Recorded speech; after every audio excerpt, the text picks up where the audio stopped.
It is with a profound sense of sadness that the British School Manila acknowledges the passing of Her Majesty Queen Elizabeth II of the United Kingdom of Great Britain and Northern Ireland.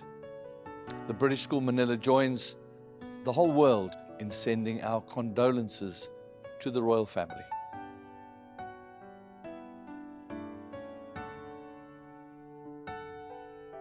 Her Majesty, whose Platinum Jubilee, in honour of 70 years, we proudly celebrate in school earlier this year, was one of the longest serving public servants of all time. She accompanied her unique role in the modern world with a sense of balance, impeachability, and pragmatism. Her passing was all the more poignant as we contemplate a future without her, either as princess or queen, for the first time in living memory. Since the young Elizabeth ascended in the throne in 1953, the world changed almost beyond comprehension. The United Kingdom was a vastly different country then. Mass air travel was almost non-existent.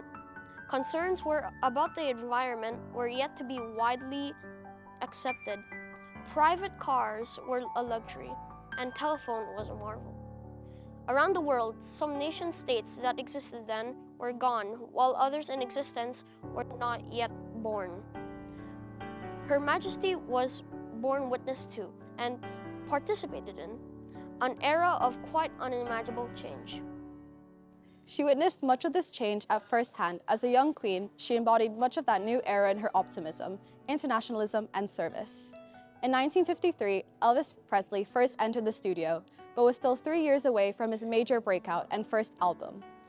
A decade later, in 1966, the UK experienced a high point when England won the World Cup and a low point when the mountain came down on the school in Aberfan, our worst mining disaster. That same year, 1966, California Dreaming and Paperback Writer were released on both sides of the Atlantic. Before that decade closed, Queen Elizabeth, now with a grown family, witnessed the moon landing on the eve of the rather less optimistic 1970s. In 1977, amid the punk rock explosion, the nation celebrated her Golden Jubilee, which even then felt like the recognition of an especially long and successful reign. She welcomed the country's first female prime minister, and not too long before Princess Diana entered into the family in the 1980s. Grandchildren and now great-grandchildren have come to give color to her final decades. Our world has changed. Mobile phones, computers, the rise of all presidents and prime ministers, everything has changed, except for the presence of our queen. It's been an icon for us all, image of serving the people and uniting the British community.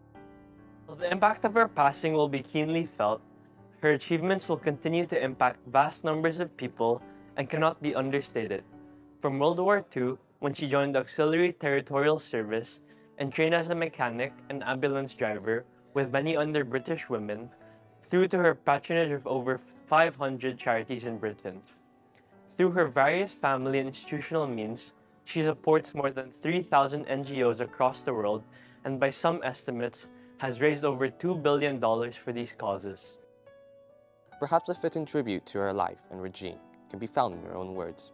In a speech she gave on her 21st birthday, "I declare before you that my whole life, whether it be long or short, shall be devoted to your services and the service of our great imperial family to which we all belong. Each and every one of us can at least that she upheld the promises with honor and dignity to the very end.